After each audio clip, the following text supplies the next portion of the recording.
ಮತ್ತೆ ಹೆಚ್ಚಾಯ್ತು ಬಂಡುಕೋರರ ಹಾವಳಿ. ಕೆಂಪು ಸಮುದ್ರದಲ್ಲಿ ನಿಲ್ಲುತ್ತಿಲ್ಲ ದಾಳಿ. ಕೆಂಪು ಸಮುದ್ರದಲ್ಲಿ ಹೌತಿ ಬಂಡುಕೋರರ ದಾಳಿ ಹೆಚ್ಚಾಗ್ತಾ ಇದೆ. ಈ ದಾಳಿಯನ್ನ ಅಮೆರಿಕ ತಡ್ಕೊಳಕ್ಕಾಗ್ತಾ ಇಲ್ಲ.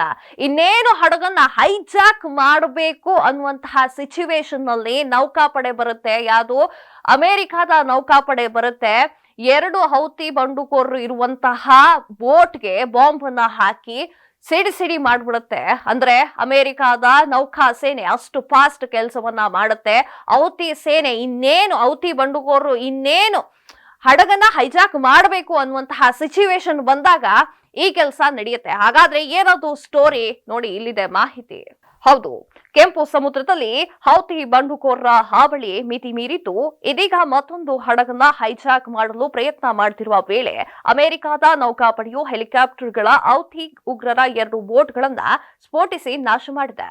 ಕೆಂಪು ಸಮುದ್ರದಲ್ಲಿ ಕಂಟೈನರ್ ಹಡಗಿನ ಮೇಲೆ ದಾಳಿಯನ್ನ ನಡೆಸಿದ ಯೆಮೆನ್ನ ಇರಾನ್ ಬೆಂಬಲಿತ ಹೌತಿ ಬಂಡುಕೋರರ ಮೇಲೆ ಅಮೆರಿಕದ ಸೇನಾಪಡೆ ದಾಳಿಯನ್ನ ನಡೆಸಿದ್ದು, ಉಗ್ರರು ನಿರ್ವಹಿಸುತ್ತಿದ್ದ ಹಡಗನ್ನ ಸ್ಫೋಟಿಸಿ ಮುಳುಗಿಸಿದೆ ಅಂತ ಅಮೆರಿಕ ಸೇನೆ ಮಿಲಿಟರಿ ಭಾನುವಾರ ಹೇಳಿಕೆಯನ್ನ ನೀಡಿದೆ. ಕೆಂಪು ಸಮುದ್ರದಲ್ಲಿ ಗಸ್ತು ತಿರುಗುತ್ತಿದ್ದ ವೇಳೆ ಸರಕು ಸಾಗಾಣಿಕಾ ಹಡಗಿನ ಮೇಲೆ ದಾಳಿಯನ್ನ ಯತ್ನಿಸಿ ಹೌತಿ ಬಂಡುಕೋರರು ಭದ್ರತಾ ಪಡೆಗಳ ಹೆಲಿಕಾಪ್ಟರ್ ಮೇಲೆ ಗುಂಡನ್ನ ಹಾರಿಸಿದ್ದಾರೆ. ಇದೇ ವೇಳೆ ಸೇನಾಪಡೆಯು ಕೂಡ ಆತ್ಮರಕ್ಷಣೆಗಾಗಿ ಗುಂಡನ್ನ ಹಾರಿಸಿಕೊಂಡಿದೆ. ಹಡಗಿನ 20 ಮೀಟರ್ಗಳ ಒಳಗೆ ಬಂದು ಸಣ್ಣ 4 ದೋಣಿಗಳಲ್ಲಿ 3 ದೋಣಿಗಳನ್ನ ರಕ್ಷಣಾ ಪಡೆಯು ಹೊಡೆದು ಉರುಳಿಸಿದೆ. ಅದರಲ್ಲಿದ್ದ ಬಂಡುಕೋರರು ಕೂಡ ಹತರಾಗಿದ್ದಾರೆ. ಅಮೆರಿಕ ಸೇನಾದ ಸಿಬ್ಬಂದಿ ದಾಳಿ ನಡೆಸಿದ ಬೆನ್ನಲೆಯಲ್ಲಿ ಹೌತಿ ಬಂಡುಕೋರರ 4ನೇ ದೋಣಿ ಪ್ರವೇಶದಿಂದ ಪಲಾಯನ ಮಾಡಿದೆ ಅಂತ ಯುಎಸ್ ಸೆಂಟ್ರಲ್ ಕಮಾಂಡ್ ಹೇಳಿಕೆಯನ್ನ ನೀಡಿದೆ.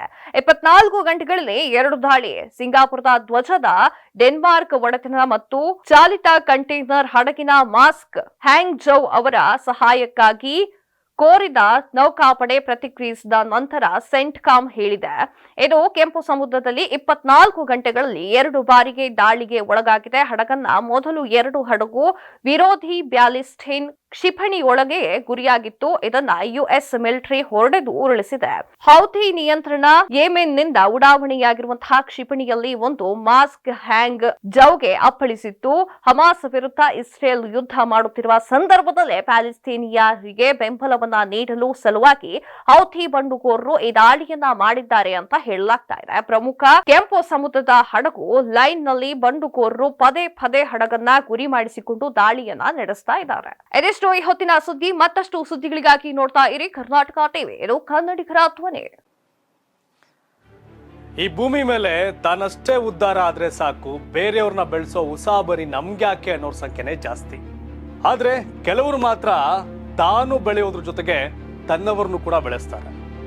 ತಮಗಿಂತ ಎತ್ತರಕ್ಕೆ ಬೆಳೆಯೋಕೆ ಬೆಳಕಾಗ್ತಾರೆ. ಸಾಧಿಸುವ ಗುರಿ ಇದ್ದವ್ರಿಗೆ ದಾರಿದೀಪ ಆಗ್ತಾರೆ. ಇದೀಗ ನಾನು ಇತರರ ಭವಿಷ್ಯಕ್ಕೆ ಬೆಳಕಾಗುವವರ ಸಂದರ್ಶನ ಮಾಡಲು ಹೊರಟಿದ್ದಾನೆ. ಮಿಸ್ ಮಾಡದೆ ನೋಡಿ ಕರ್ನಾಟಕ ಟಿವಿ ದಾರಿದೀಪ.